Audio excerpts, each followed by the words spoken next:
recorded event, and welcome. And we're going to give one more minute to get more people coming on, including all of our vendors, our lovely vendors. And thank you, Yenny. Beautiful.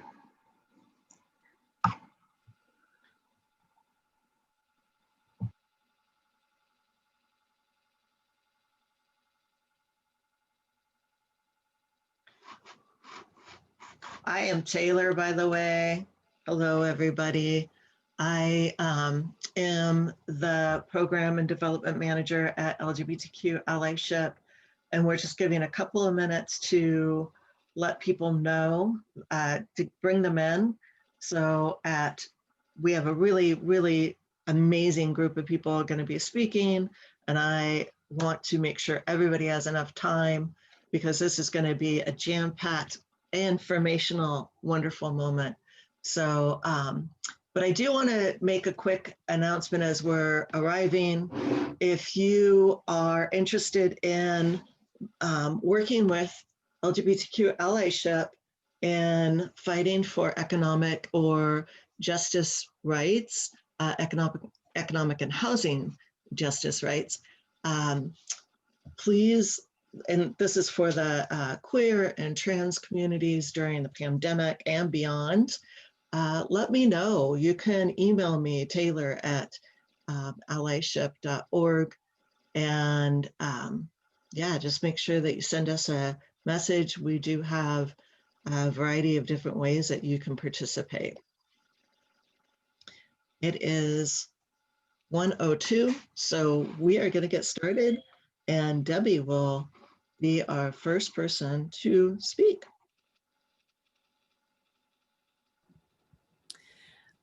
Hi, everyone.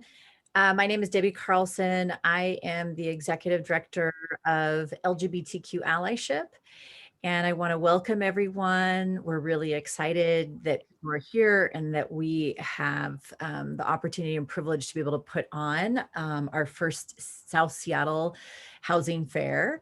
And as we kind of begin our program, the first thing I'd like to do is acknowledge that LGBTQ allyship, we know that we are on occupied traditional lands of the Duwamish people, who are the original stewards of this land and to continue to live here today. We invite you to contribute a gift to the Duwamish people through Real Rent Duwamish, which, if you haven't heard of that, I think we're putting the link up in the chat. So please check it out. It's a really important way that we can support the Duwamish people now. Again, I just want to thank everyone for joining us today. This is our first South Seattle Housing Fair. And I also want to thank, there's been an amazing committee that has helped put this on, some South Seattle LGBTQ residents. So I want to thank this committee, Colt Seidman, Fernando Luna, and Juniper Dole for helping organize this event. We also want to do a special shout out and thanks to our sponsors that also allowed this event to happen. And our sponsors for this event is our UFCW 21, Uncle Ike's, Vulcan, Molina Healthcare, Trial and Error Productions, and Multi-Service Center. If you all are new to us and you're not really familiar about LGBTQ allyship, I just wanted to share just a few words about us. So we actually started out of the community of all community organizers and advocates in 2005. We were all volunteer for many, many years and have within the last 5 years actually brought on staff. We are organization, ultimately, we're an economic justice organization that really comes from an intersectional lens, ensuring that our work is centered in racial justice, gender justice, and economic justice work. And we have programming specifically that addresses economic opportunity and development within our community, as well as housing justice work and civic engagement. So that's a little bit about us, and you can find out more about us at allyship.org. I want to do a special shout out to the main staff that actually put this on, which is Taylor Farley, who will be on in a minute. They are our program and development manager. I want to give a special shout out to them. And then also to Yenny Lopez, who is our communications and digital coordinator, who has been doing amazing amazing job in getting this event out to you all. And with that being said, I also want to invite folks. One of the things that Allyship does is one of our main goals is really to build community power within the LGBT community. And we are in the process, we've been doing and building community power around renters' rights and housing justice. Currently we have a very active South King County Housing Committee and a LGBTQ senior housing committee that has been actively working to advocate on what are the needs that LGBTQ folks have during COVID, during this pandemic. We are in the process of creating a committee in Seattle. We want LGBTQ folks, their Seattle voices to be heard as well. And so we're going to have our first committee meeting on December 16th at 6 p.m. This meeting particularly will be addressing and advocating to the governor's office and addressing the unique needs around LGBTQ folks to extend the moratorium on preventing evictions because I'm sure you probably all know that the moratorium is planned to be ended on December 31st. And we, in this second wave or third wave of COVID, we know that's not the right time. So we want to make sure that Seattle voices are heard. And if you are interested in joining us on the 16th next week at 6 p.m., please let us know in the chat and we'll contact you. Let Yenny and Fernando, who are both connecting with you all on the chat, let us know that you are interested. Again, this is all about building community power and making sure that the voices of LGBTQ folks who are most impacted, that you're center in the reasons why the moratorium needs to be extended. So we hope you'll join us. With that being said, I also want to thank the 5 amazing organizations that will be here within these next 2 hours with us and really letting you all know about their programs and resources, as well as they'll be answering questions from you. Each organization will have 15 minutes during this event to present and answer questions. So I think we hope that's enough time. And I also just want to mention, maybe some of you all know that we have the opportunity to give out financial aid to folks who are really being impacted by COVID worth $150. And if you are interested in that, if you would like to apply, I believe that we're putting out the link now. We're going to give you all a couple minutes to fill that application out. It's super, super easy. And, there's a process. If you qualify, we'll get that out to you, the $150 financial aid next week.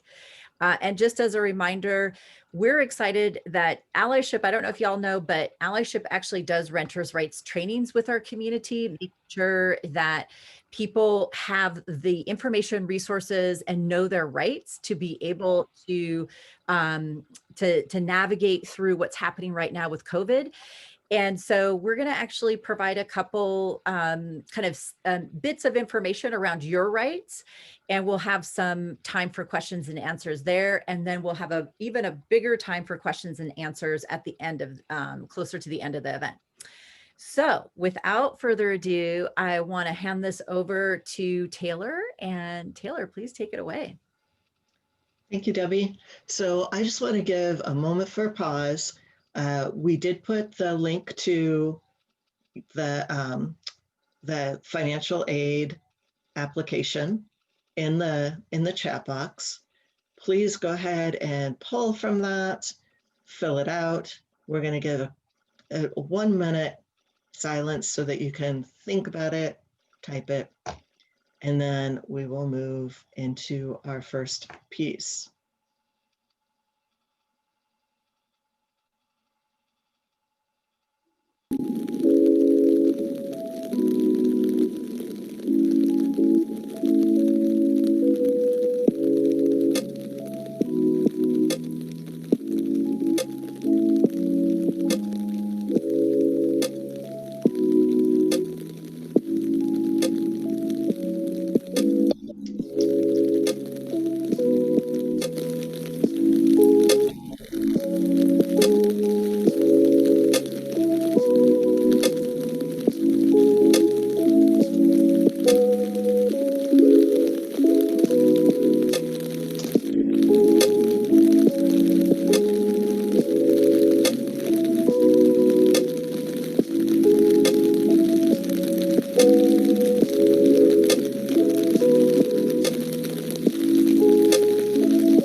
Crypto for the People is here.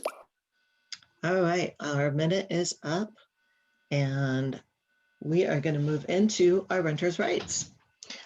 If you didn't get a chance to fill that out, we are going to give a little bit of time at the end too. So don't worry, you'll get a chance to fill that out. So I would like to introduce to you our King County Housing, our renters' rights information. And this is just a quick little video and then we'll ask some questions. This is on source of income.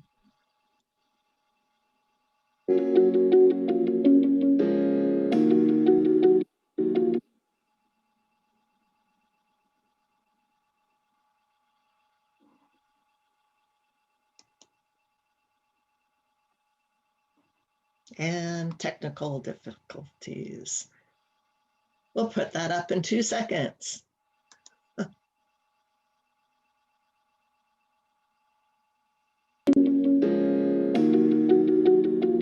Hello, my name is Taylor and I am the program. That was not it.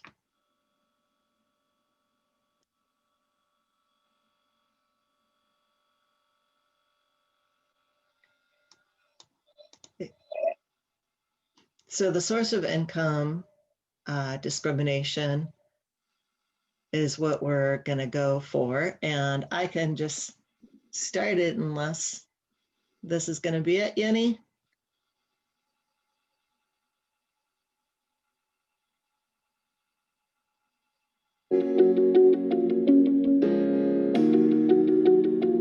Hello, my name is Taylor and I am the Program and Development Manager at LGBTQ Allyship.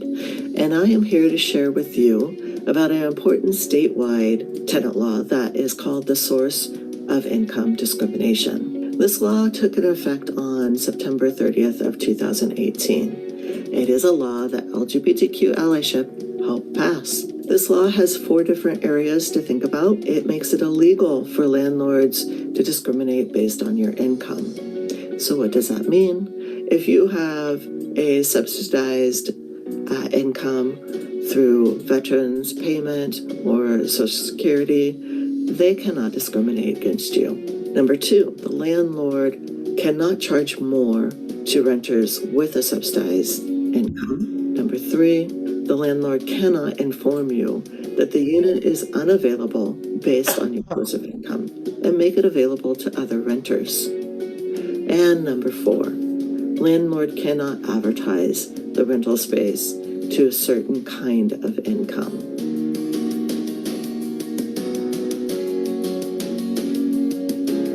We at Allyship would love to hear from you. If you need more resources, you can contact us at info@allyship.org or myself, Taylor, at allyship.org, or give us a call.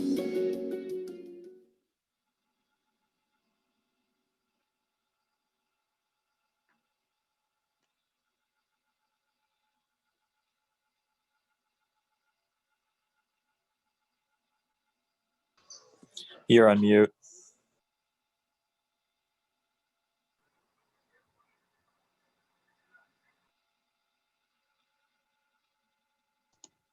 Oh, sorry. I was just saying that we are here to let anybody know that about their income, source of income. If you have any questions around that, source of income discrimination, please feel free to unmute yourself and ask a quick question.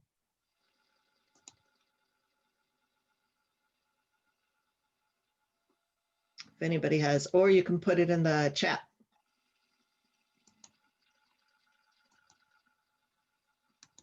Anybody have any questions around that?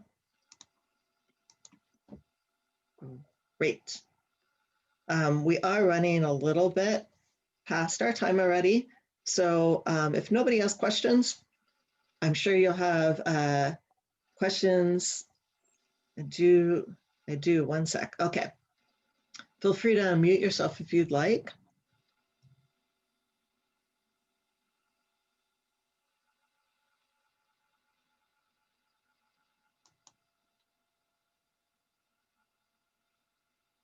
So the question is there any wiggle room for rental income requirements?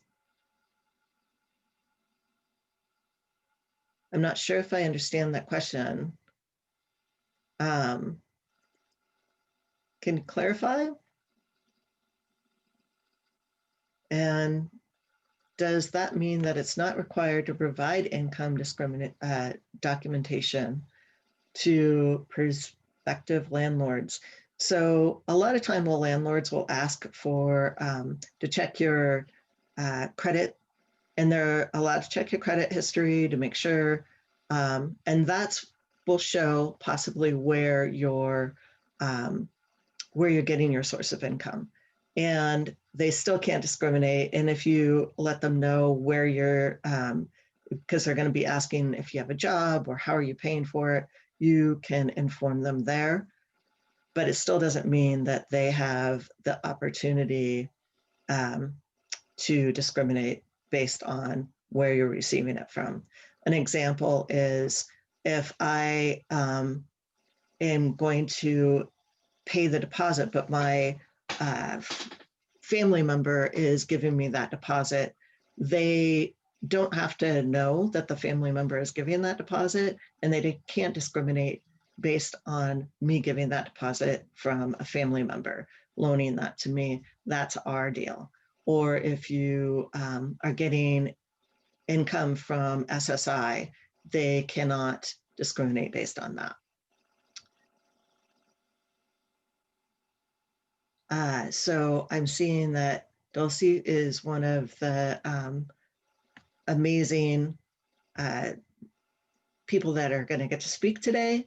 And I'm going to actually move us into speaking, our vendors speaking right now, because they have a wealth of information too to provide for you. And I don't want to go too late into our program.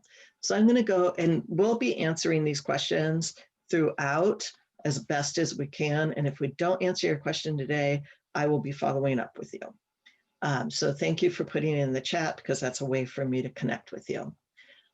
So no further ado, I would like to introduce King County Housing Authority to Deniso.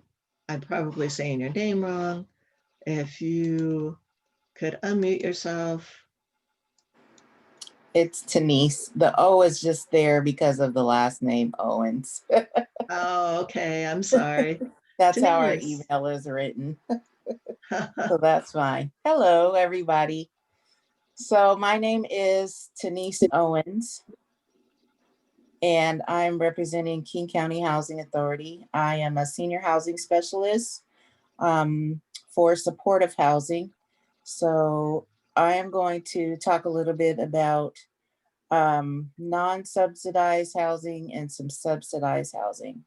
So our first slide there is the information of where we're located and our main phone number, fax number, and website if you would like to go on the website to get additional information past what we talk about today, or clarifying on what we talk about today. Next slide, please.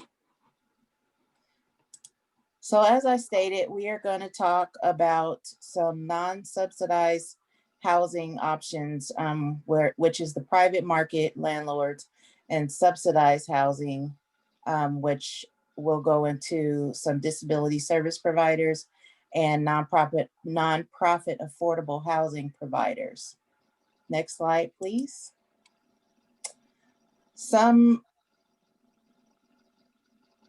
disability systems that we work with, which are resources, are Seattle Mental Health or any mental health system provider, but a big one is Seattle Mental Health, and substance abuse disordered programs, developmentally disabled programs like DDA, our veteran systems like VASH, or people who are referred through the VA, HIV/AIDS, such as Lifelong, and aging and disability services. And some of these services manage and own their own properties with the option of affordable housing. Next. For nonprofit affordable housing resources, we have some different housing groups: Plymouth Housing, Compass Housing, Catholic Community Services, YWCA we work closely with at King County Housing Authority. We actually partner with them and deal with a consortium of members. Some of those that are on the previous slides are in that consortium. So we get referred applications through those service providers. Pioneer Human Services, Low Income Housing Institute, Multi-Service Center, which is a popular one, Image Housing, Downtown Action, Save Housing, Vashon Household, and again, Lifelong, as I talked about before. Federal and state and county funding resources like Housing Trust Fund and tax credits make it possible for nonprofit agencies to develop and operate affordable housing developments. Tax credits are primarily a source by which nonprofits can make market rate rents affordable to families earning between 30 to 60% of median income. Typically, nonprofit affordable housing developments are considered mixed income communities with a small amount of their rental units at market rate for available as well. So they have some that are affordable and some that are market rate. So that's what considered them mixed income. A family must qualify for tax credit, set aside unit at the time of move-in, and then if their incomes increase while they're in the unit, usually they will remain qualified for the unit, but they are usually evaluated once a year. But unless the tax credit unit is set aside for a transitional housing program, there's usually not a time limit associated with the housing. Next slide, please. King County is primarily our whole county, but we do not cover the city limits of Seattle, which I believe we have a vendor here today from Seattle Housing Authority. And also we do not cover the city limits of Renton. So our jurisdiction is everything outside of those cities. Next slide, please. Some of the eligibility requirements for federally subsidized housing. You must be a citizen or have eligible immigration status, or we have it to where only the children have US citizen status and the parents are not citizens, or they can't verify that they are eligible. They have eligible immigration status. So as long as one member meets the criteria, we would prorate and subsidize the family.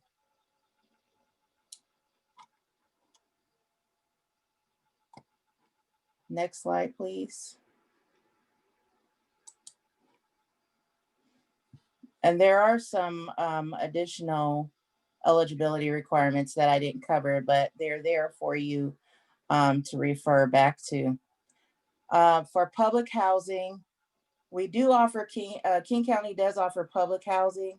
They have their subsidies at different properties scattered throughout King County. The rent equals no more than 30% of their income. They lease with the public housing because they are technically the landlord. The Public Housing Authority usually are open to applications all of the time, and there's no limit time that you can stay in public housing. Next slide, please. For Section 8 Housing Choice Voucher Program, which is the office where I work, the Section 8 voucher creates affordable housing in the private rental market, where they could take a voucher and use it anywhere in our jurisdiction. And there are some cases where they can go out of our jurisdiction, such as in the city of Seattle or Renton, and which that would be portability. Their rents are between 30 to 40%, and they are tenant-based voucher, and we also have project-based vouchers. Project-based vouchers is more of a voucher where they use in a apartment complex, just for say, but the voucher stays with the unit. So it works as a Section 8 voucher, but instead of the voucher being mobile, they can only use it for that particular unit.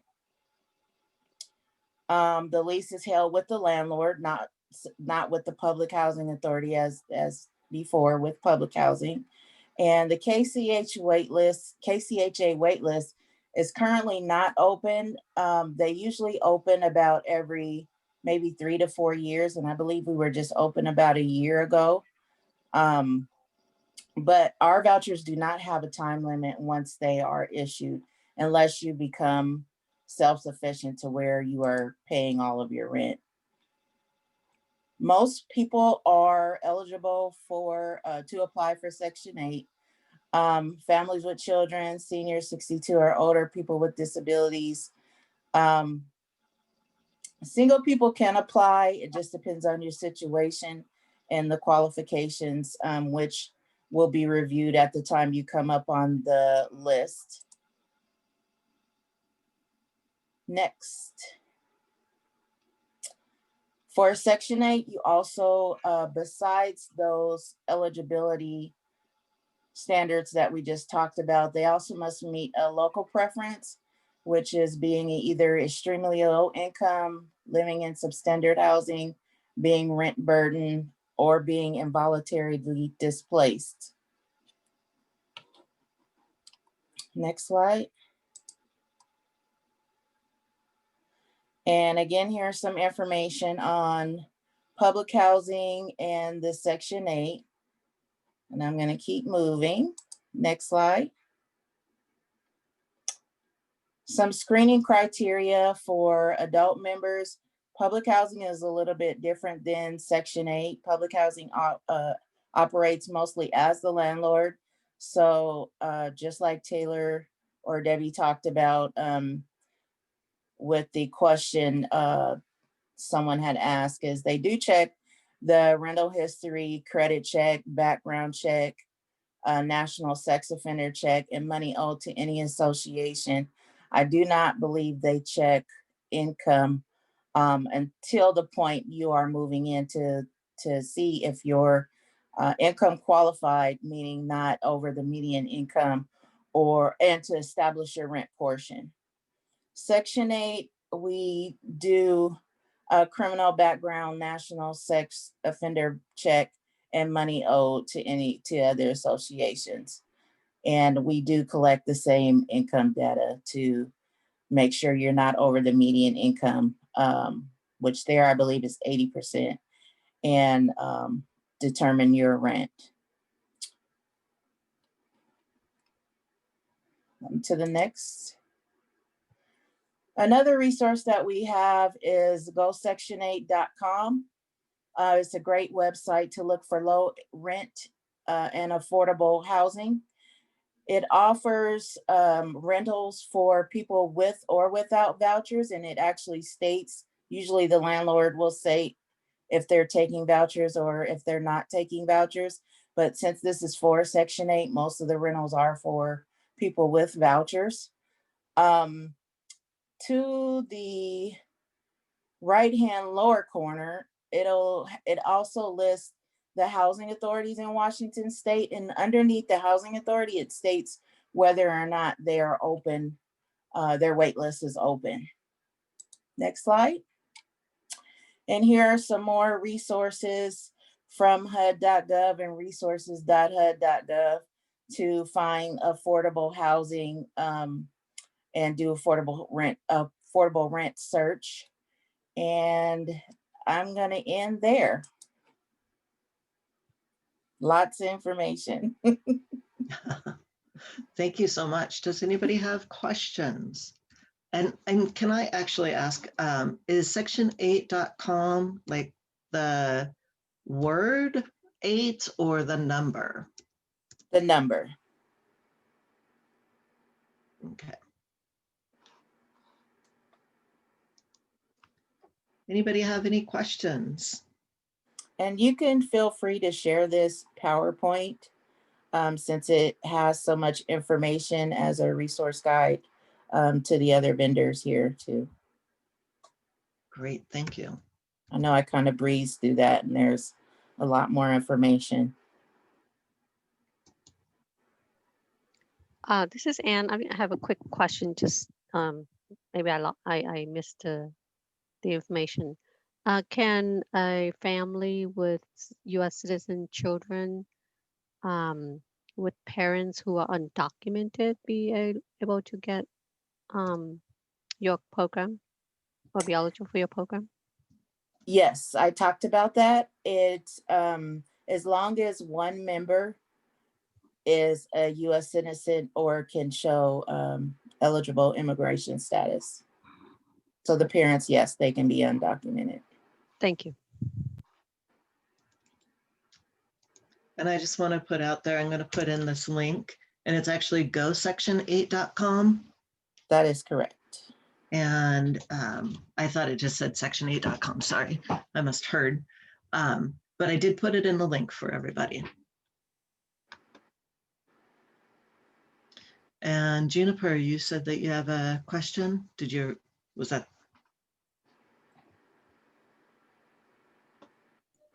Yes. Is there a maximum amount that Section 8 pays?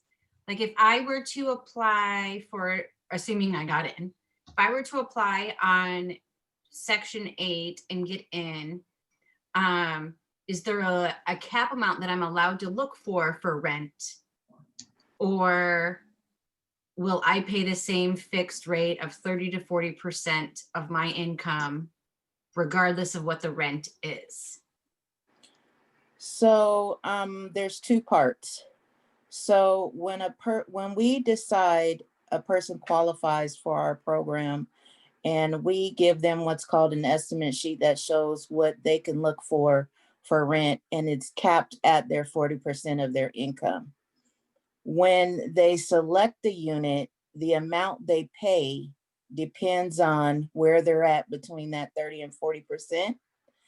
And it also depends on like what utilities they're responsible for, what area they move in, because our payment standards, which are the standards set by HUD, they are by zip code. So it depends. It has a lot of different factors of what you would actually pay out of pocket, but it should always be between the 30 to 40%. I understand that aspect of it, but there are some 2-bedrooms, for example, that are like $1,800 a month. And then there are some 2-bedrooms that are $2,400 a month. And I would still pay the same 30 or 40% of my income, but would Section 8 still pay for the $2,400 a month apartment, or would they only pay for the $1,800 a month apartment because it's a smaller percentage that they pay out? So let me explain it a little bit clearer. There is an estimate sheet that we give them when they supply us their income. That estimate sheet will show the rent that they can, let's say for instance, that they can rent at 30% of their income allows them to rent the $1,800 a month unit, but their 40% also allows them to max out at $2,400. So they have the option to rent the $2,400 unit. So whichever unit they choose, because they're eligible, their rent is going to be fluctuated between 30 to 40%, depending on the rent that they choose. And that's going to determine what they pay, because of course, if you choose a more expensive unit, you're going to pay more, right? Because you can pay up to 40% of your income. Versus if you choose the $1,800 unit, you would most likely be paying 30%. So it kind of gives the participant the flexibility to get maybe a much nicer unit or live in a better neighborhood, or it's not limiting them. Okay. And that, Does that make sense? no, that does answer my question. Sometimes when I'm helping people find housing who need assistance with like the searching or the executive dysfunction aspect of it, I'm often like, well, what's your window? Right. And their window of what they can pay with Section 8 is always going to be in that 30 to 40%. But I don't know how to filter the apartments on like a search on a housing searching website where they will never be considered for some of the more expensive ones because Section 8 has limitations. And that's what I was just trying to clarify on that aspect, because a lot of people seem to think that with Section 8 vouchers, they have to stay under a guideline. And I'm just trying to figure out all of that information would be given to them with their voucher, correct? Yes, they Okay. will have a sheet because everybody's going to be different. Yes. Because it's income based. So yes, we actually give them a sheet that gives them those parameters for the agencies to help them look. Okay. All right. I feel like sometimes people are not giving me all the information on their vouchers. So Yeah. now I know which questions I can ask them that they can or won't have answers to. Yes. Thank you. Thank you both. That was, I'm going to move us forward because of time. We're way over time at this point, and I want to make sure that everybody gets a chance. And Juniper, that was an awesome question. So I am going to move us forward, and thank you very much, Denise. Because I see with the O on there, it's screwing me up. Sorry, Denise. And move us forward with Chris from the Seattle Housing Authority. Hello, how's everybody doing? My name is Chris Clayson from Seattle Housing Authority. I'm the strategic advisor for the Housing Choice Voucher Department. This presentation might be a little repetitive on KCHA, so we actually might be able to make up some time here and we can get to questions maybe a little sooner, but we shall see. So right here, you can see my email address if you want to reach out to me later. That's chris.clayson@seattlehousing.org. And I'm going to be showing kind of some ways to navigate through our website too at seattlehousing.org to get some of this information as well. So for today's agenda, kind of give that overview again of our public housing and housing choice voucher programs. Talk a little bit about the eligibility factors and the application process as well. At the end there, I'm going to include a little bit extra about the voucher program and kind of how we help with housing search as well. So program overview. First, sorry, next slide. Next. First, want to talk about our public housing programs. All of our public housing units are within Seattle city limits. We have over 8,000 units across 400 sites in the city. To the right there, you can see a map with those locations. And as you can see, we do have buildings all throughout the city. We also have a scattered sites program, which are kind of single family homes. So goes even further than that. Now, public housing is actually two programs really that exist within our agency. The first one here is the Low Income Public Housing Program, LIPH. This serves households earning 80% area median income or less. And again, the residents pay 30% of their income to rent, and that is directly to Seattle Housing Authority. The second program is a bit more tailored to our senior residents. It's the Seattle Senior Housing Program. Again, this serves senior residents, but also disabled adults. And we have a tiered rent schedule that's based on income, and that can be found online. It's It's a little bit more complicated than just that 30%. So I do encourage you to visit our website for more information on that. Next slide. Next, we have the Housing Choice Voucher Program, little kind of diagram to the right there that talks about it. But basically, as KCHA mentioned, we provide rental assistance to low-income households to rent with both private and nonprofit landlords.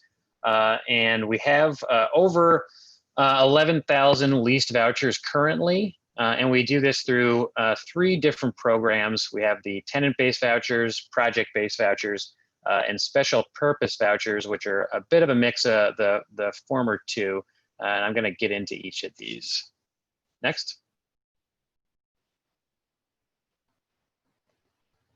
Oh, sorry, I have some animations there. Might have to hit next a couple times.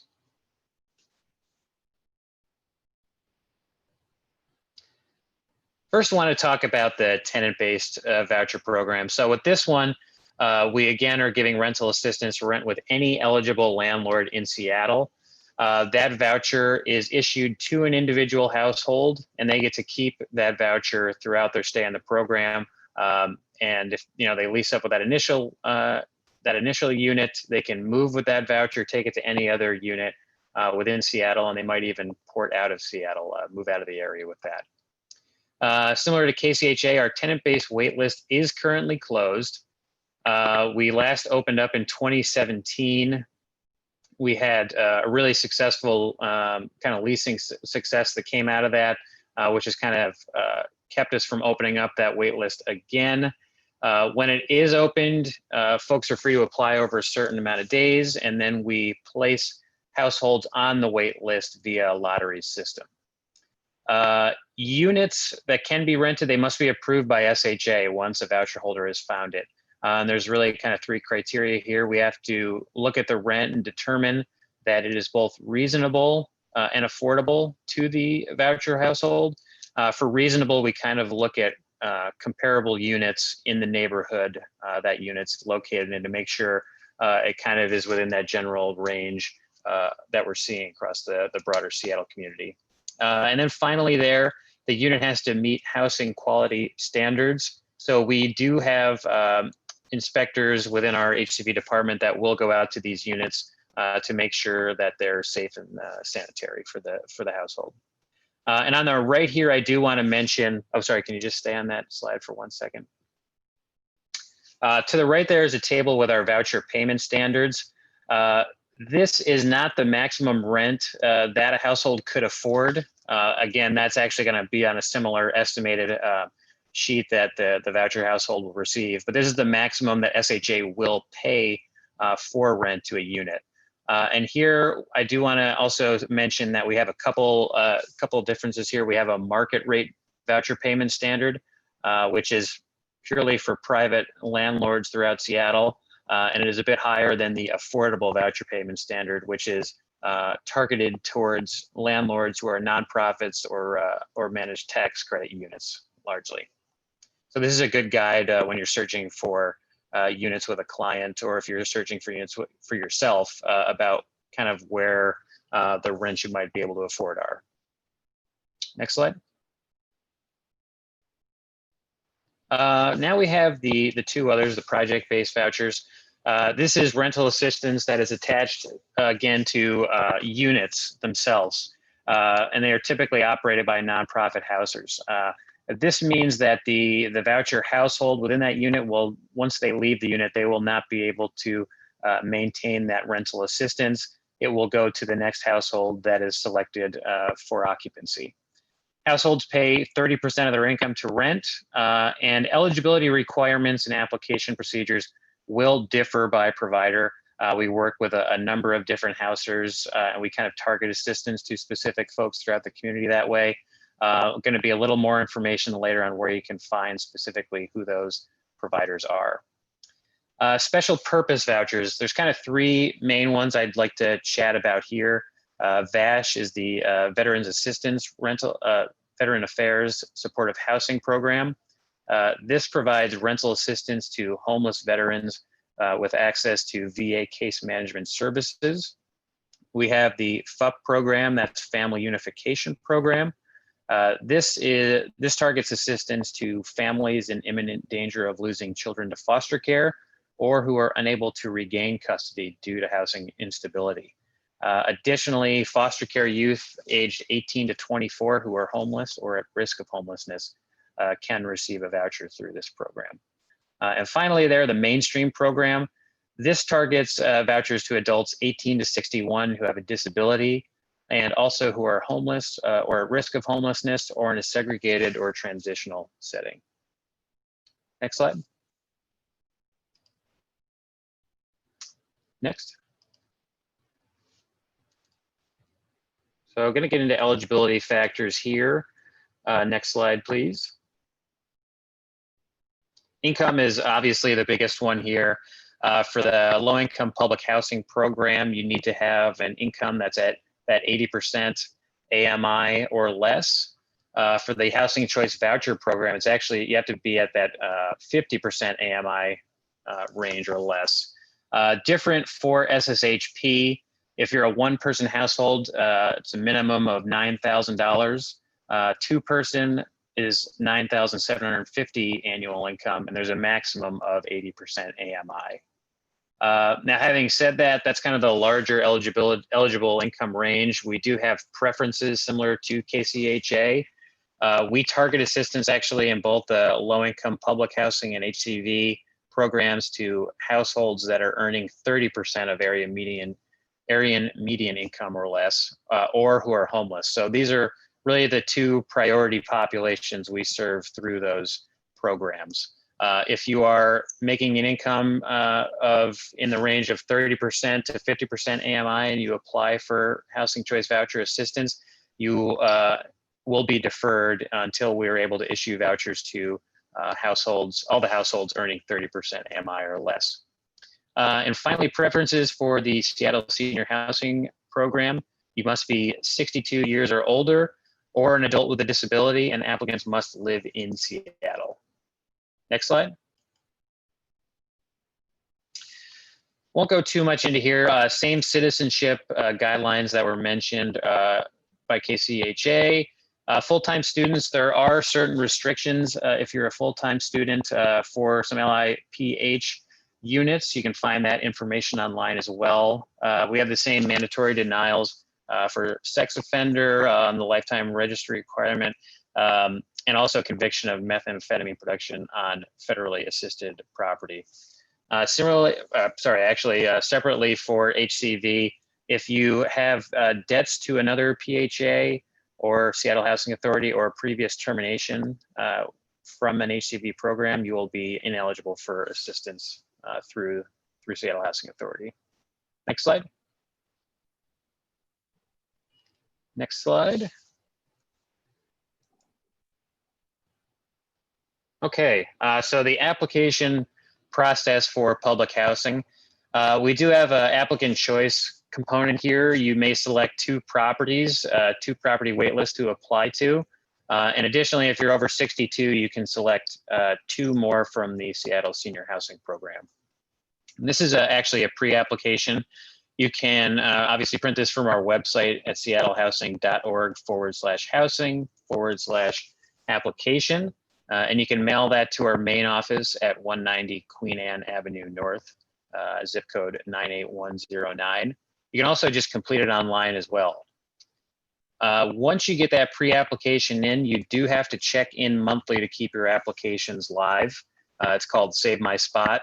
And you can do that by visiting savemyspot.org, or you can call the number 206-253-7000.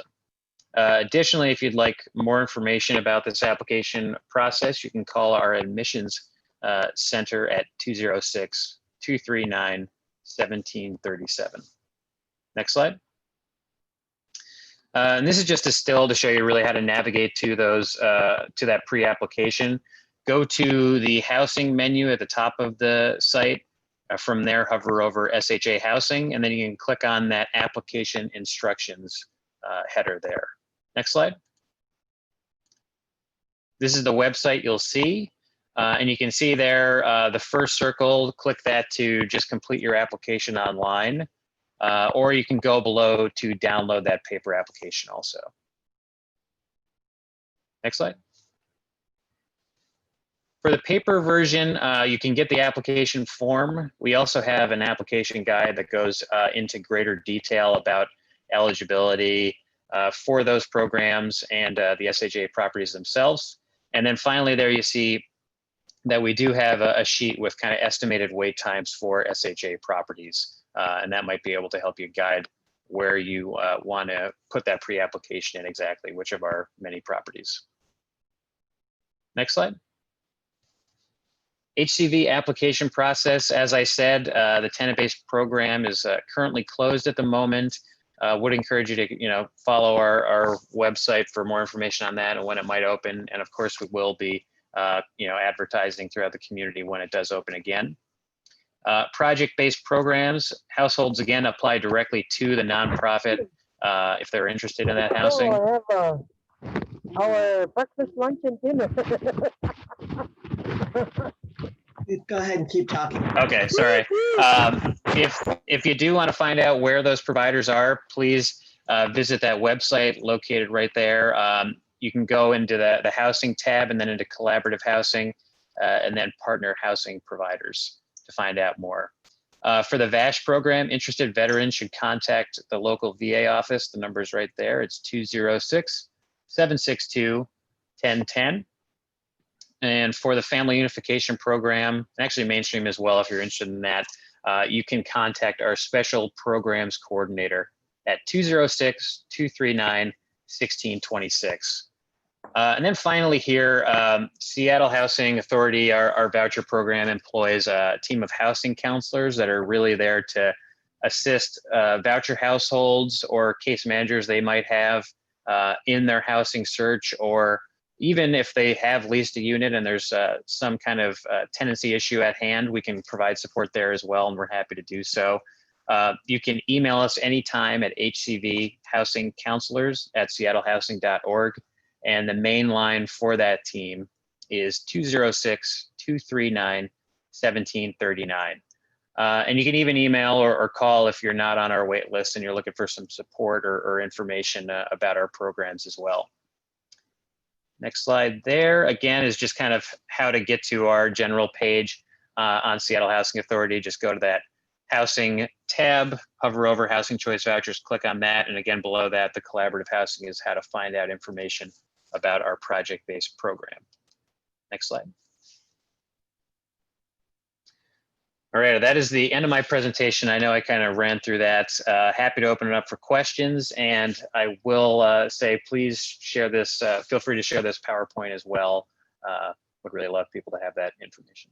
Yeah, I thank you so much. I know that you pushed right through that. I do have one question. Is the only entry point to FUP program a child welfare social work, or can you go through CEA? That one really goes through DCYF, Department of Children and Youth and Families. You do need to be kind of aligned in the wealth in the system there to get a voucher. And then one last question, and that is, does SHA assistance require a given amount of work? Example, full-time or part-time? Nope, you can apply either full-time or part-time. We will, verify income once it gets to that stage right before we kind of issue the voucher, but you're free to apply. Great. Thank you so much, Chris. I appreciate your time, and thank you guys for your great questions. I will be sharing this information again. All the information that everybody's providing will be shared with you at the end of today. So we're going to move along into our next renters' rights video. This is Debbie talking about the Seattle Rental Agreement Regulation Ordinance. Hi, my name is Debbie Carlson, and I am the Executive Director of LGBTQ Allyship. And I would like to share with you a little bit about the Seattle Rental Agreement Ordinance.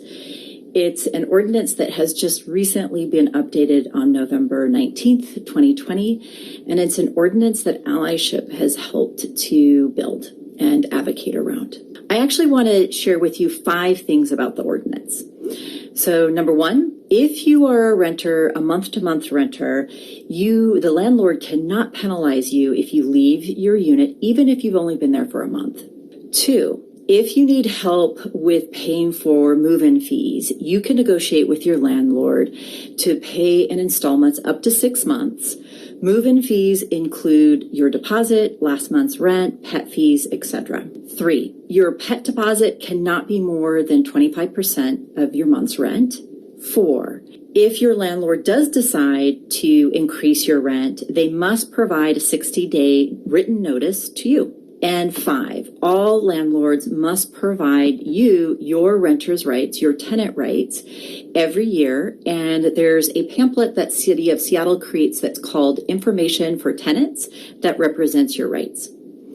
So with that being said, I hope this was helpful. If you have any questions, if you would like help in negotiating with your landlord around move-in fees, we would be happy to help. You can give us a call at 206-428-1986, or you can email us at info@allyship.org. Thank you so much.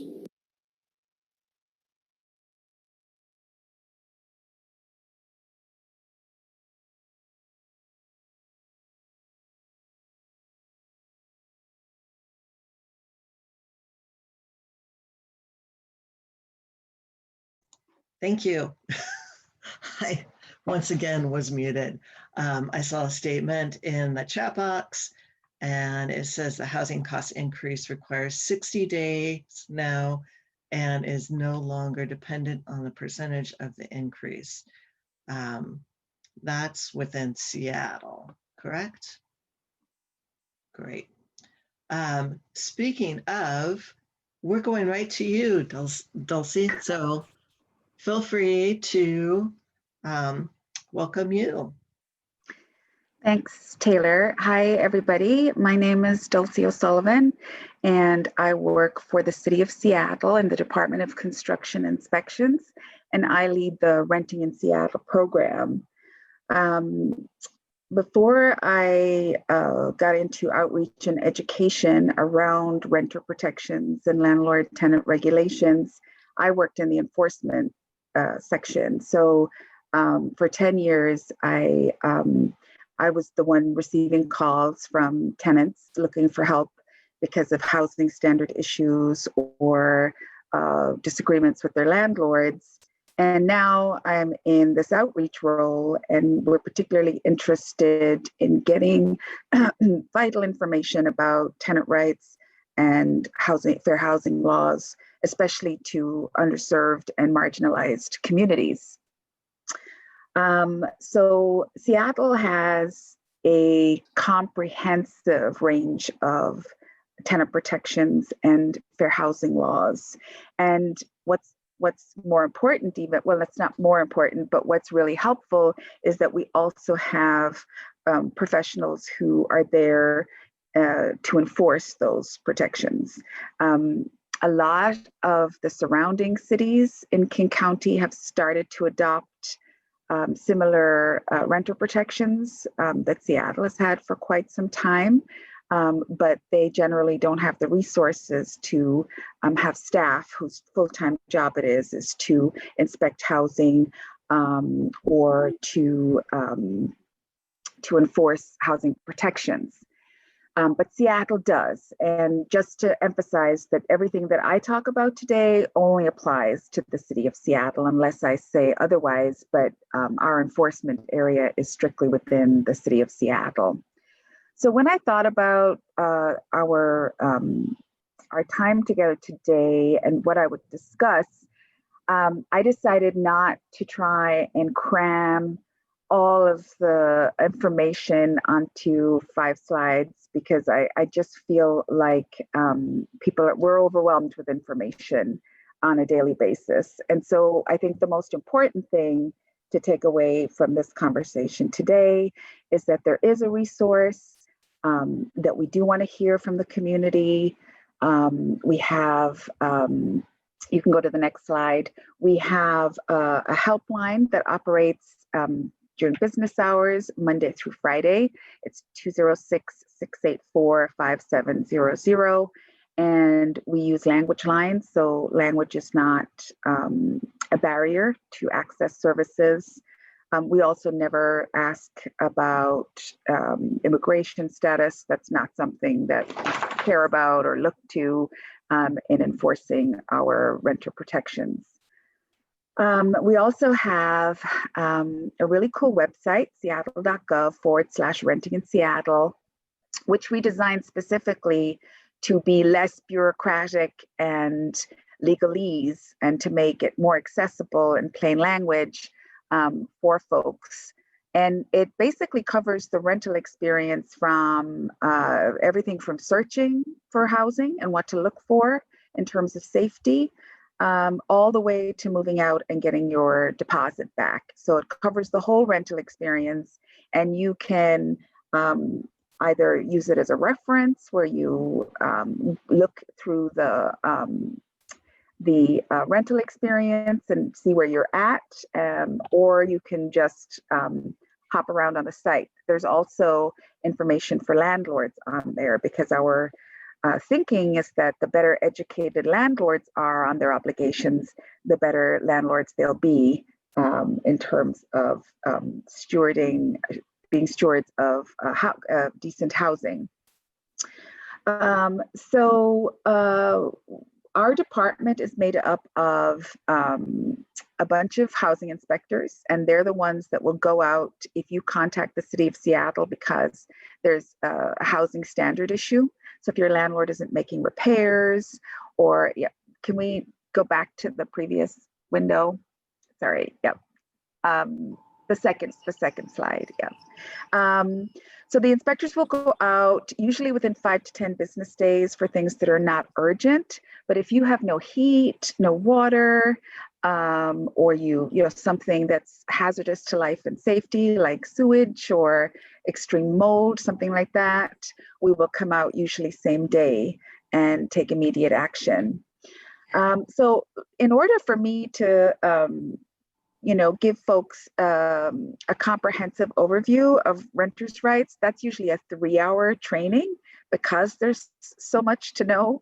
And so again, I know I'm talking a lot, but again, the most important thing to know is that there is help, and just please reach out. So for the rest of the time that I have, I wanted to focus on the moratorium because we are in the middle of a pandemic. And so people are focused on what protections are immediately available to them under this COVID-19 hardship. So we can go to the next slide.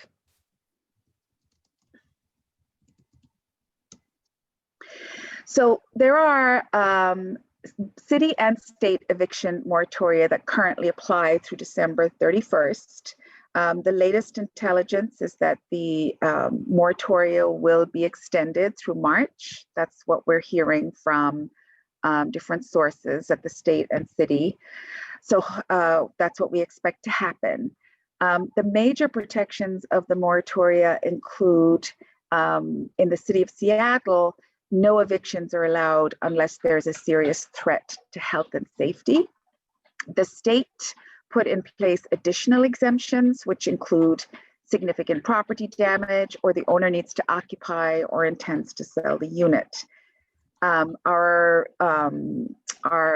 on our knowledge, judges within the city of Seattle are not allowing those state exemptions. So they are looking to the Seattle moratorium, which only allows evictions if there's a serious threat to health and safety. So that's important for people to know in case they are getting notices from landlords that state they want to occupy or intend to sell the unit.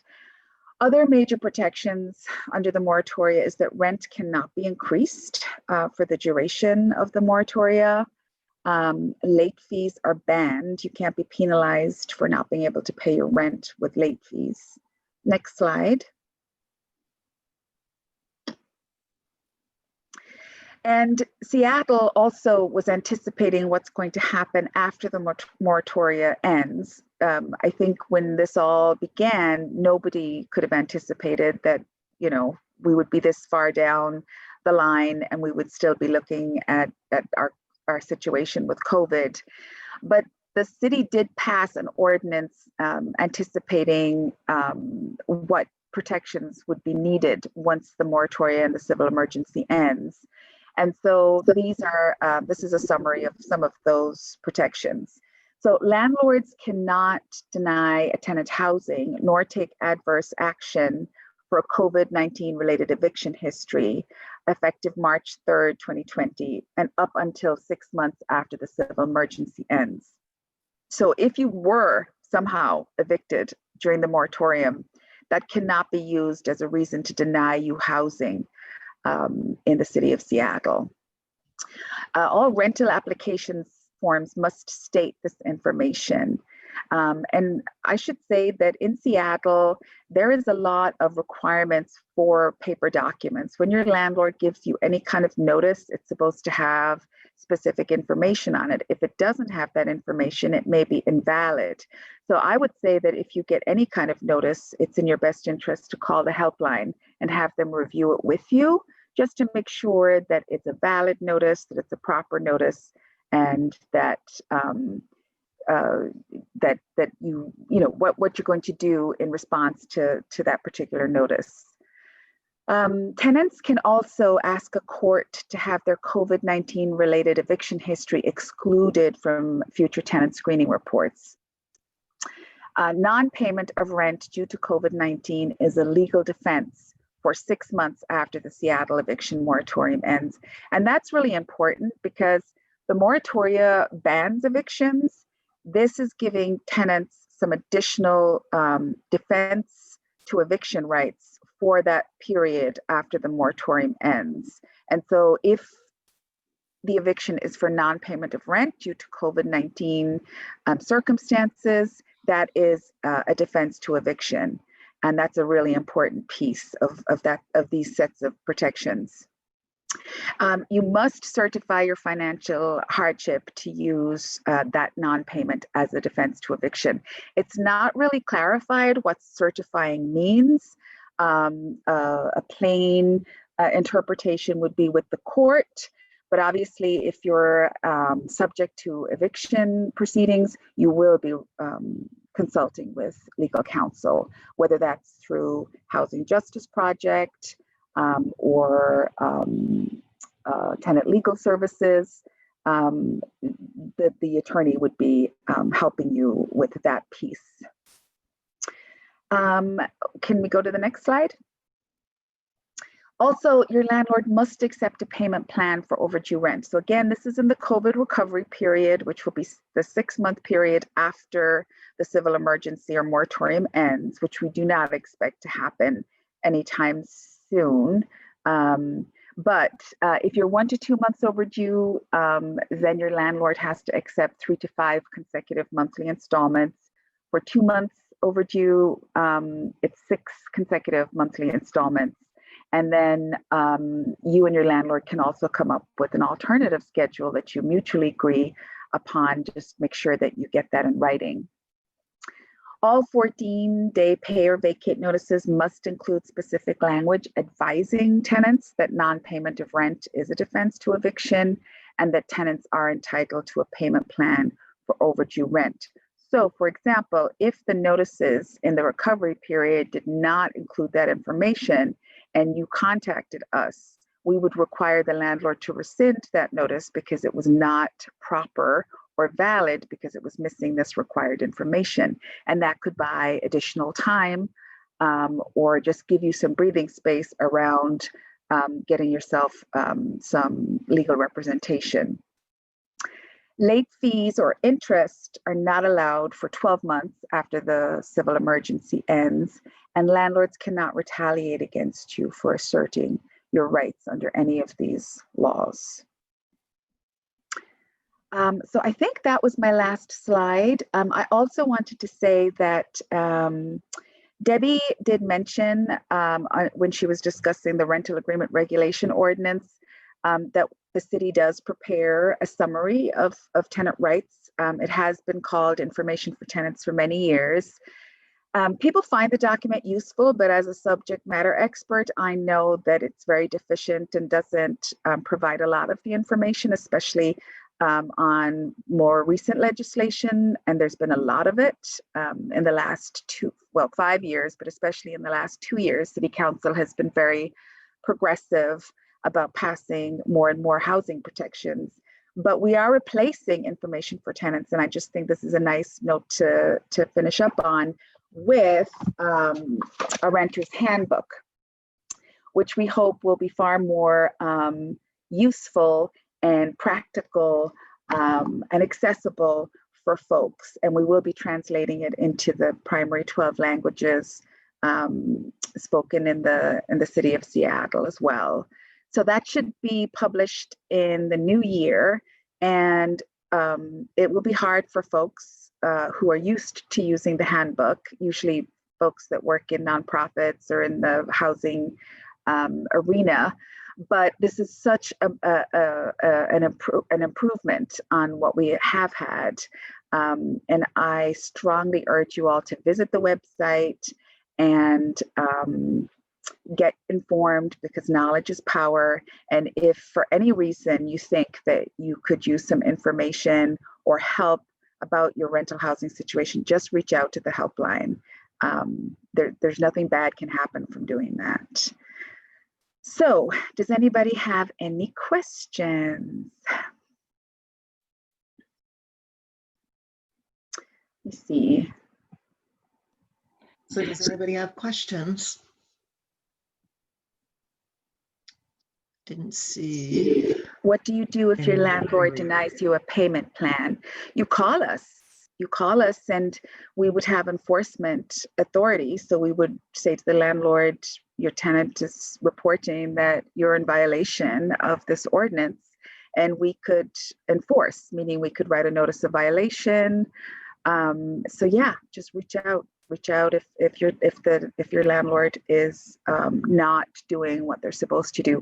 Sometimes it's because they just don't know, and there has been, in fairness, a lot of new legislation in the past year, and not all. I mean, and it's not just limited to mom and pop landlords either. There are large corporate entities that have property managers that are not up to speed on Seattle's current set of renter protections. I do landlord training, usually 4 to 6 times a year, usually about 200 landlords at a time. I also do trainings for nonprofits, for groups like Allyship who need to be up to date with things. So anybody that wants me to set up a meeting or a training, you can reach out to me. I'll put my email address in the chat box. Great. Thank you. We have, I'm sure there's going to be more questions as things start popping up. We do have the very end for a little bit of questions. So if nobody has questions right now, we will send more questions later or address more questions later. We noticed that Thor, I am not seeing Thor, is here at this time. And Thor was with the City of Seattle Light. So we will update you on payment plans and information that Thor was going to provide. So just wanted to let you know that the City of Seattle will be, I'm sorry, the Seattle City Light will be sending me some information, and I will forward all that information to you about Seattle payment plans, utilities, and a variety of different utility opportunities to make payments. So moving forward, I want to thank first Dulcie for being here. I really appreciate you joining us, and I will move us forward to our next piece is around the, actually Dulcie pretty much stated everything. I am going to put up our quick slide, we do have the payment plan for COVID after the pandemic. And we have it in our own little version of picture to make it simple and easy. So I do want to go ahead and throw that up and just reiterate a little bit of what Dulcie said about the equal payments. I really do think that it's important for people to know that you can create a relationship with your landlord to make sure that you can do those payments. So if you are having problems doing 3 equal payments or 6 equal payments over the next months, because your rent is, say, $1,000, and then you divide that out in equal payments, it may still be too much. You can work with your landlord to create a plan, and you definitely want to put that in writing into your lease. So make sure that you address that. Yanni, are you going to put that up? I just want to check.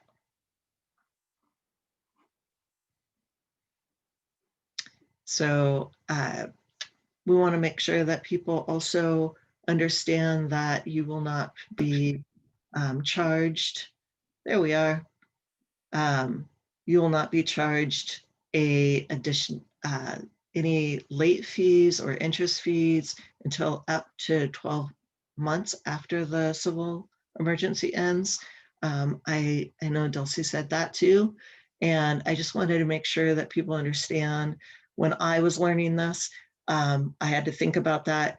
It's not when the moratorium ends, it's 12 months after the civil emergency ends. So if it ended in December, even though we know that the moratorium is going to end later than that, possibly in March, it still is beyond, that's 12 months additional. So you'll want to make sure that if your landlord starts saying you have to pay these late fees, and it's 12 months after the civil emergency.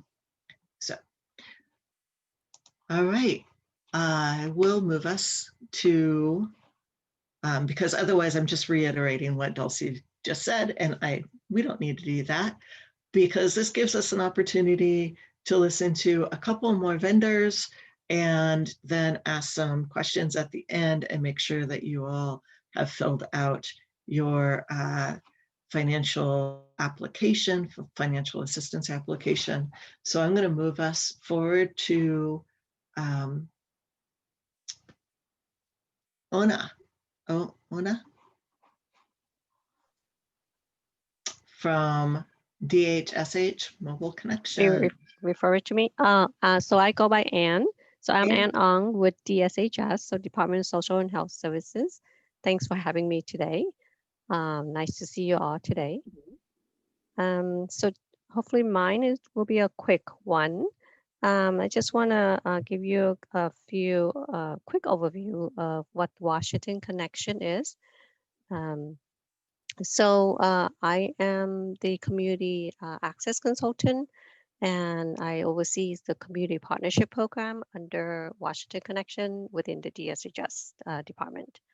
So WashingtonConnection.org is the website. It's a public site where anyone really can go and visit the website and be able to look up for more resources. So what it is it offers an easy way for anyone that needs to look up for resources, as well as applying for our DSHS benefits, such as basic food, cash, childcare, long-term care, and then some of the selected Medicaid programs. We also added the important messages on the main page. Started not too long after COVID started. And it's basically for any DSHS updates, such as new programs, changes, those type of things. Currently, we just added a new important messages on there regarding our program overviews video. It's like 6 minutes long for the video. It's just a quick overview of all different programs that we offer that perhaps people doesn't know about. So when you do get a chance to just check it out. The website also provide the Find Services tab, as you can see on the slides here. On the right side, it provides tons of links. And from those links, once you access to it, there are other contact information, or if you'd like to apply for those programs, you would proceed on from there, from that links to apply. The Apply Now tab, which is the main tab that people can go to apply for benefits, which I mentioned earlier. And once someone submit the application from the website here, it goes to our system pretty quickly. And then they would have to contact us, our contact center number, which is the 1-877-501-2233 for an interview over the phone. Since our offices are currently closed right now due to the restriction, the only way that they would have to do for the interview process is to call us. Then they don't have to wait for us to contact them or to wait for any time. They can just contact us right away, right after they submit the application. A minute or two, that's all they need to wait. But otherwise, not necessarily waiting for us to schedule an appointment or anything. They can just call us between the 8 to 3, Monday through Friday time. And if someone who wants to or not sure what program they're eligible for, the See If I Qualify is a pre-screen feature. If they're not sure what it is, they can use that feature to find out if either the DSHS services on there, as well as local city. So for example, City of Seattle, some of their services is listed there as well, and some other federal program listed under the See If I Qualify. Other helpful links are really the frequent use forms, a DSHS form. Sometimes a lot of people are calling us and ask us to send it to them, but there's a way that you can access from this website as well, under the How Do I tab. And there's other helpful links that you can learn on how to set up accounts if clients that you work with or agency that need to know how to access to certain information on there. There's links under How Do I and Community Resources information you can access to. And if you are also interested in looking into the partnership program, the Community Partner Resources has the website under there to look into the partnership. Browse around when you get a chance. And if you have any question, you can always contact me. My email listed here from the slide. And that was a quick overview of what the Washington Connection is. So let me know if you have any questions. Thank you. Appreciate that. Does anybody have questions for Ann? And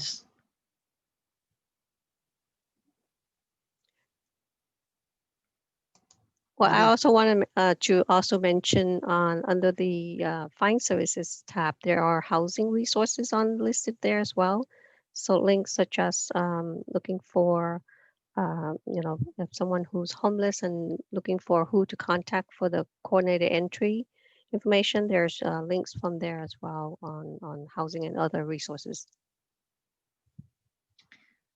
does this cover all of King County, Ann, or is it just Seattle, or it sounds like it's all Washington? Washington State. Okay.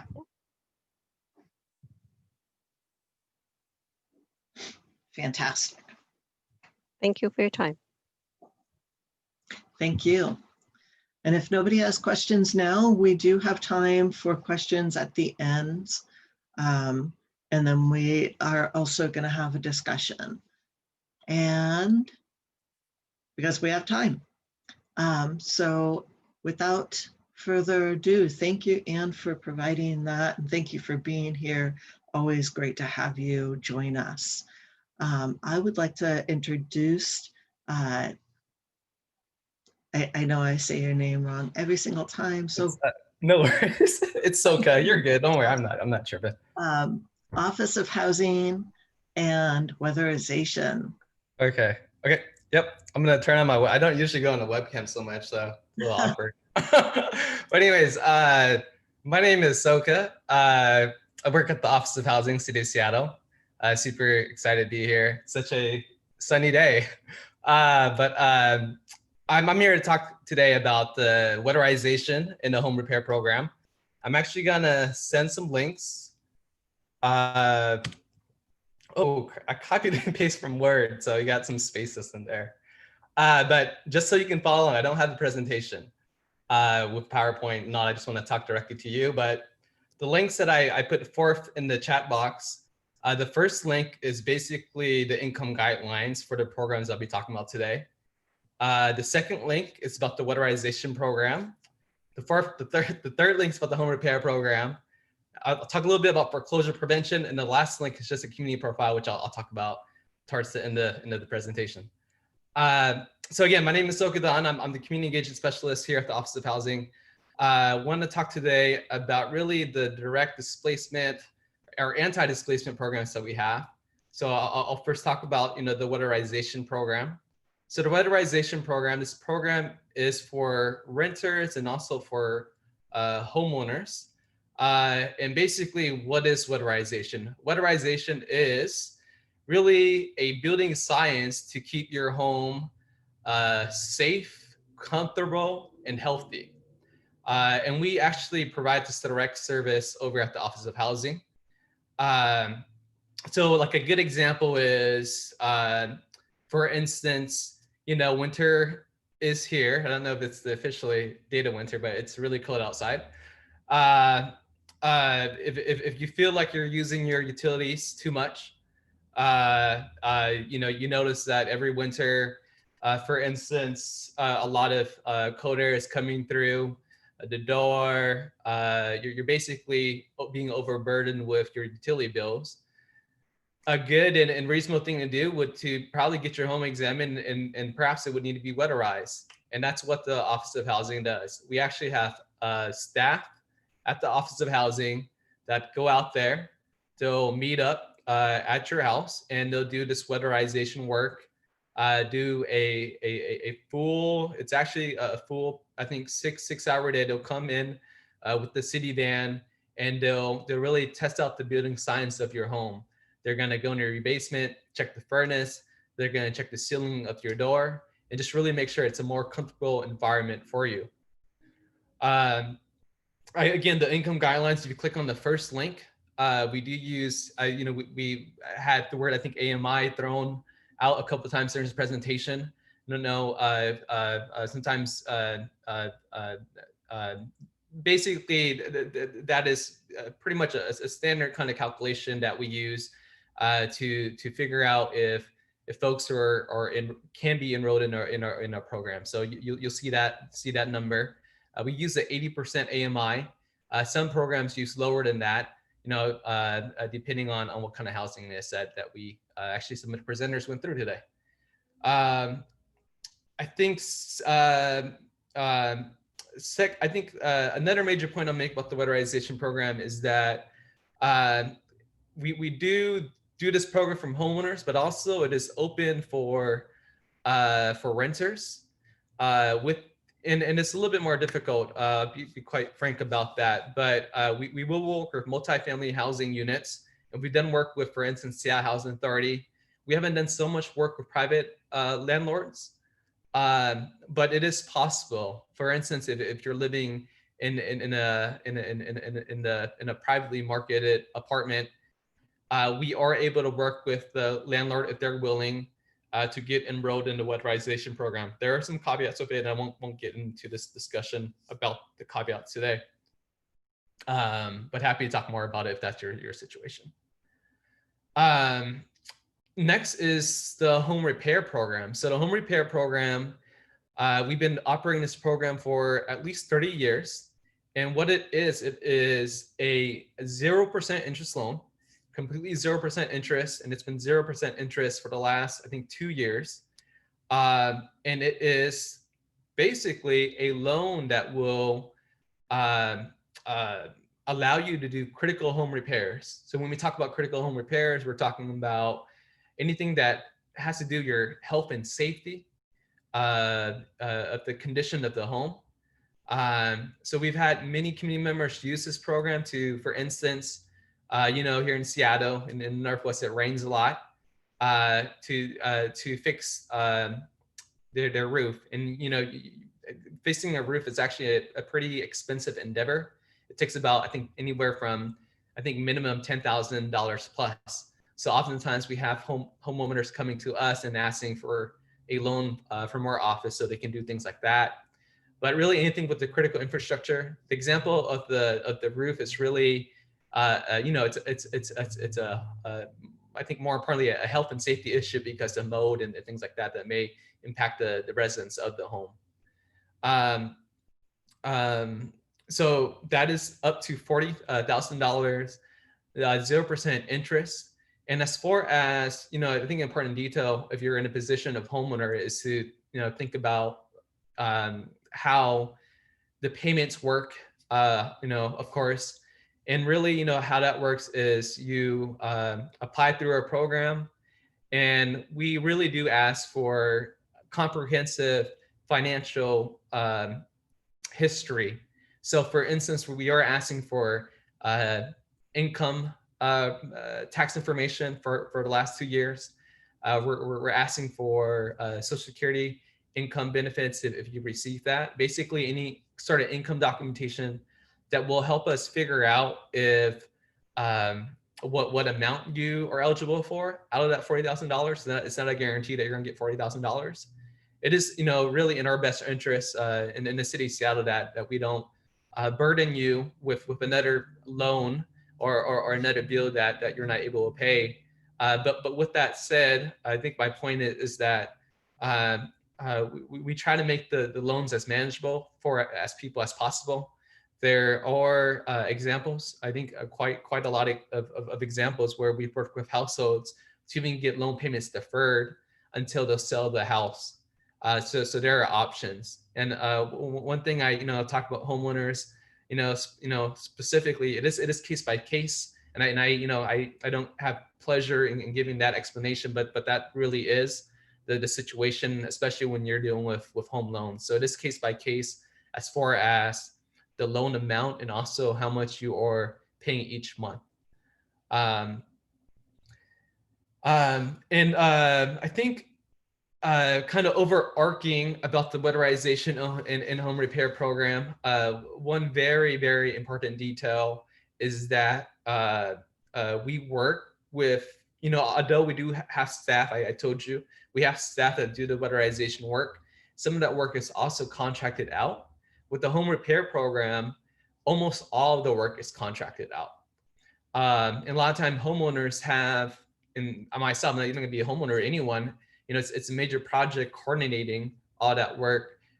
So our specialty is really being the project manager, making sure that we're working with you, with the contractors, that they get the best work done in a way that's on time, on budget, and also in a way that is making sure that communication is happening as far as making sure everyone's happy with the end result.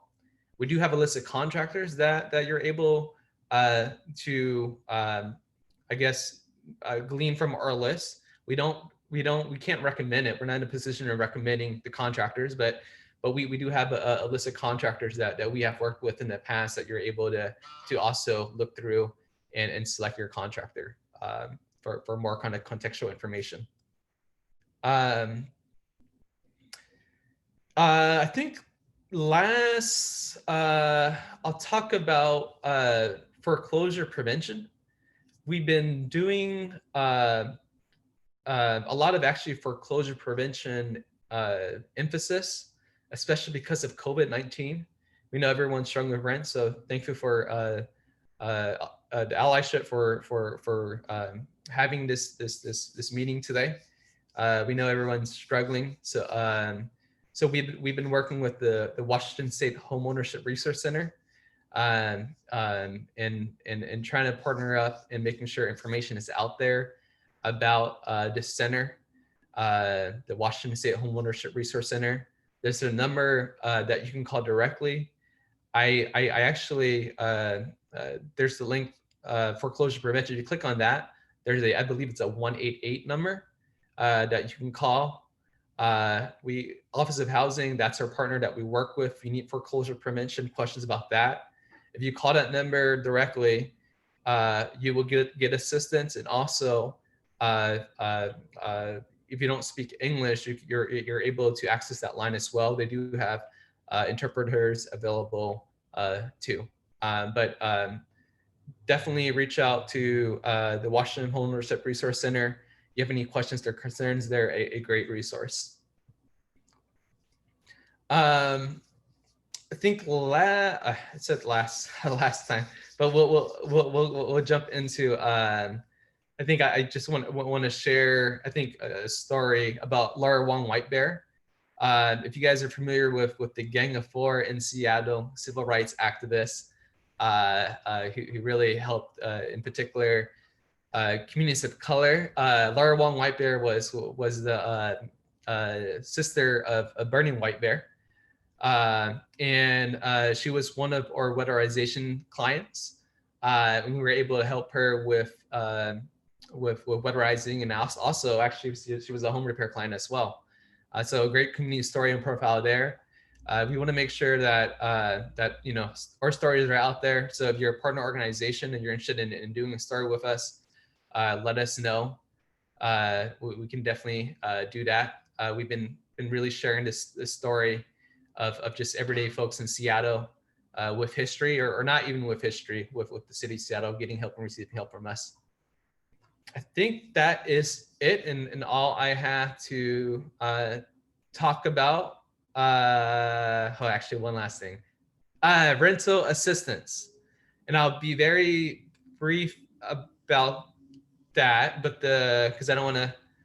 It's a partnership with the United Way King County, and that rental assistance that they were offering, I think it was in the tunes of like $40 million, closed last week. I think it was last Friday.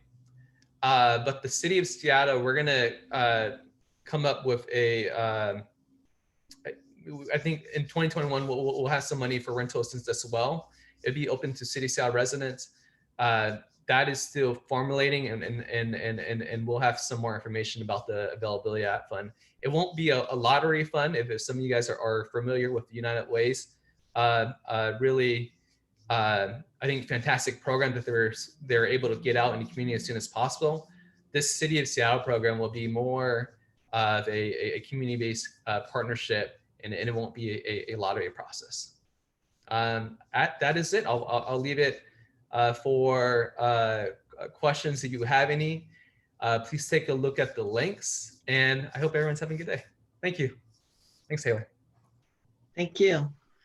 One of my questions, I actually had a question for you around, so if a landlord has a building that has about, I think it's only like 15 units, and has been renting this building out, it's in Seattle, their basement floods every year. One of the tenants complained about the fact that they have a storage unit down in the basement, and then it's also the laundry room. And the laundry, they said the landlord had lifted the washer and dryer off the ground so that it was up higher, so that when it does flood, that those don't get damaged. But they can't really access the washer and the dryer when it floods in the winter, and it floods almost every year. And plus all their items have been damaged in the storage unit and probably other people's. Is that something that you guys would address with a landlord, or does the tenants have to address it and come to you, or how would that work for them? Yeah, no, thanks for raising that. And and I think some other folks might be on that, but I really think that is an issue that would probably be taken by I'm guessing right here, SDCI, the Seattle Department of Correctional Inspections, and would not really deal directly with our department. But in that specific case, and Mrs. Taylor, I can definitely try to route you through the same process, or not the same process, but get you to the right person or department.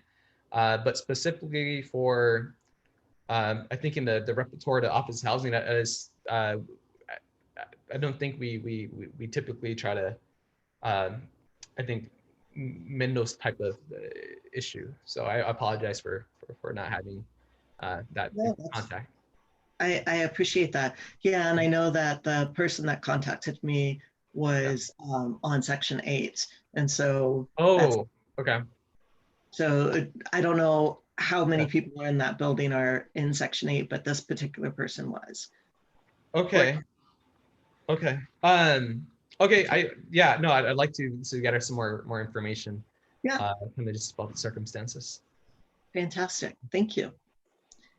I also see that Dulcie wrote a comment in there that that they could call your department if the building is in Seattle. Yes, it is in Seattle. It's on Capitol Hill. Fantastic. Thank you. I want to open it up if anybody else has questions. So this is our time for questions from our community. It's your floor to ask anybody questions, to clarify, and then also have a discussion. Sometimes it's more of a discussion that needs to happen and not just questions. So I want to open up the floor to our community to ask you if you have questions, concerns, or additional things that were not answered. Feel free to speak up, unmute yourself, or put it in the chat.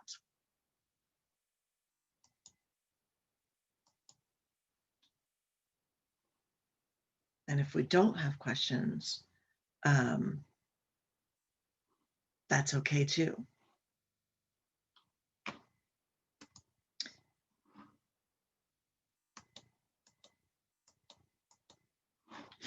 And this is open to anybody, because we have these great minds that are all here. I would also like us to drop in the chat box. If you have not filled out the financial assistance, please feel free to do that, and we will be getting back to you next week about it. If an application for financial assistance, can that affect your potential for renewal of your lease?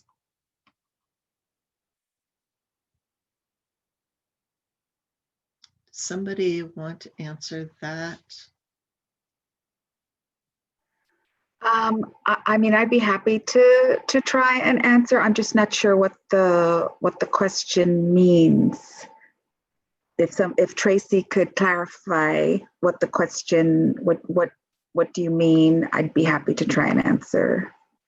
Yeah. Tracy, do you want to unmute yourself? If you apply for financial assistance, can that affect your potential? We have had this question before, and I don't know if this is what Tracy means, but people are interested in learning if they do receive financial aid in addition to their income, will that impact their ability to put in a payment plan, or just impact their relationship and what they're trying to do with their landlord to pay back their rent? So renters are protected in that way. Getting assistance to pay your rent is not something that should impact your tenancy unless you're not able to pay your. So under normal circumstances, given that we're not in a global pandemic and there aren't these emergency regulations in place, these moratoria, getting financial assistance should have no bearing on the security of your tenancy unless you're unable to pay.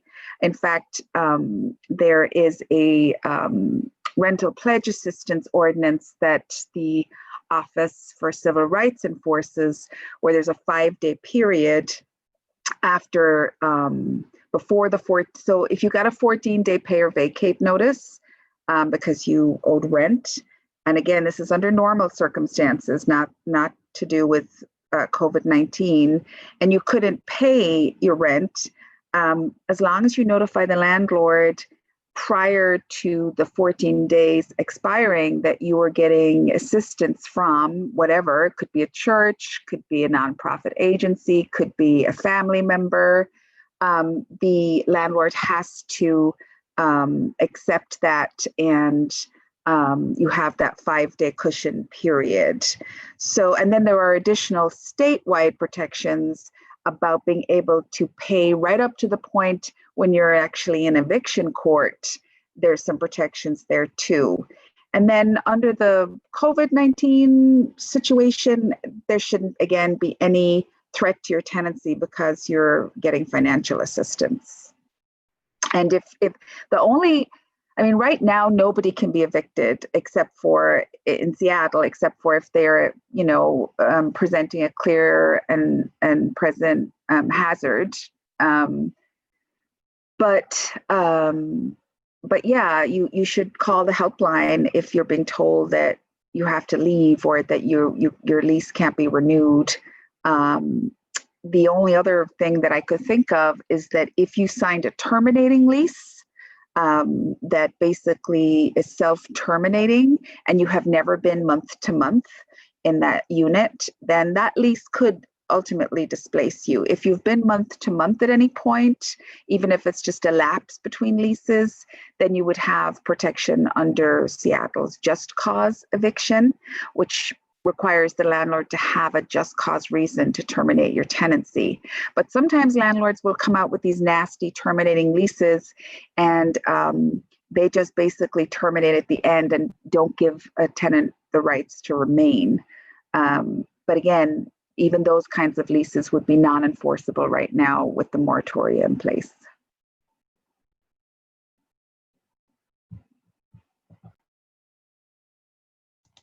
Thank you for that.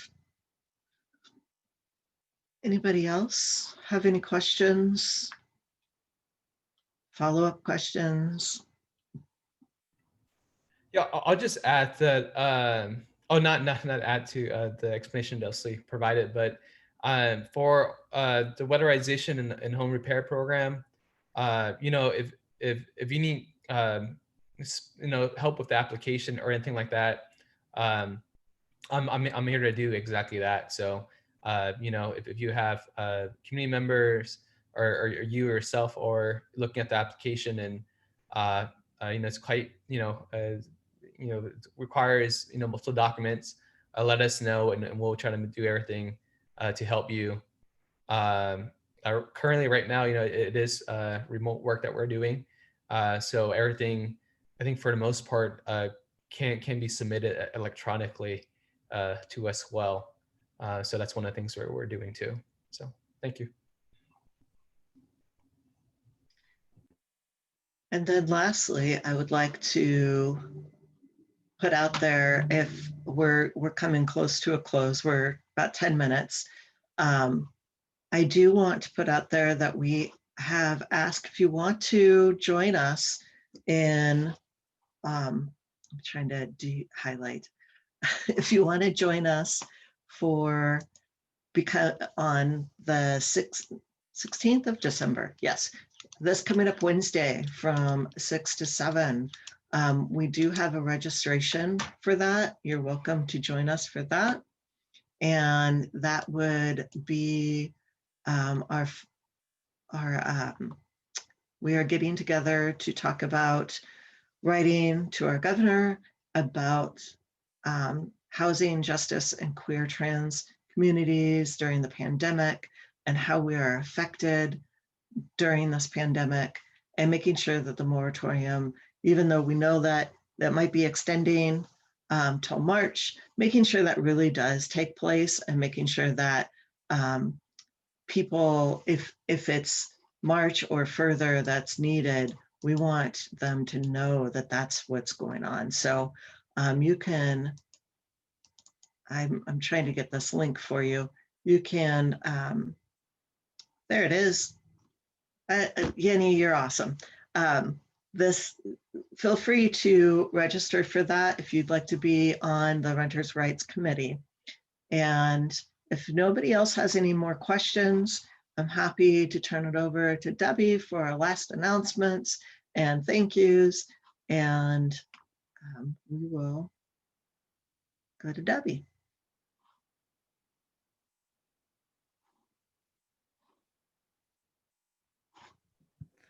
Hi, everyone. So thank you for this illuminating and very interactive conversation. We had some amazing resources on this on Zoom, and it was a privilege to be able to have these experts connecting with our community and sharing resources with us. I want to do a final shout out to our sponsors who actually are big partners in making this event happen as well. So a big shout out to UFCW 21, Uncle Ike's, Vulcan, Molina Healthcare, Trial and Error Productions, and Multi-Service Center. Taylor's already talked about the amazing organizing work that we're doing and how we're looking to further engage you all as advocates to make sure that our voices and that our voices, LGBTQ voices, are heard at the state level, and that we're actually directing our own narrative and how we're actually being impacted uniquely in COVID. The governor really needs to hear from us. He needs to hear about how LGBTQ folks are uniquely impacted, because he's not hearing enough about it. So we really want to partner with you on this. And so please do join us on December 16th at 6 p.m. You can just let us know in the link or in the chat and we'll connect with you. And I think that's it. I just want to thank you all so much for this amazing time. This was our first Seattle housing fair. And I think we have opportunities for an evaluation. We always want to learn from you about what worked and how we can kind of better our next housing fair. So please look for that in the follow-up email. And just want to thank you all for being here, and take it away, Taylor. I think that's all I got to say. Thank you. Yes, thank you all. And seriously, if you have any questions or questions were not answered during this time, feel free to email me. I will ask them. I'm connected with all of them, and these people that have spoken today have been amazing support to Allyship to make sure that we get this information to you. So feel free to connect with me. I can connect with them. They also have provided their email addresses and their information here. And I'm going to be forwarding all this to you before the day is over, and asking so that you have access to all of this. So, and this will also go up on YouTube. So if you have you need to replay it, or you have wanted to hear something that you missed, it's going to be on YouTube. So feel free to connect with me, and thank you again, everybody. I am going to call that a wrap by 5 minutes early. And I am going to check in with Thor and make sure that I get the Seattle City Light information to you, because that is definitely another access of importance. All right. Thank you. Thank you, Allyship. Thank you so much for all the hard work that you guys doing for our communities. Thank you. Thank you, Fernando. And I hope to see you all again during the industry happy hour on December 17th. Yes. Thank you Fernando, for reminding all of us. Thank you so much. Bye-bye.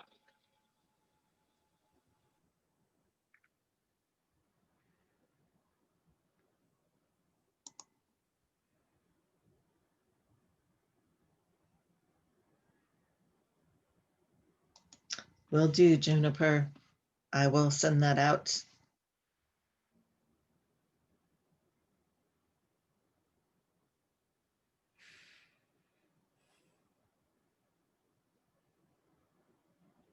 Thank you, Barbara, for being here. And Queenie. These are all names that I recognize.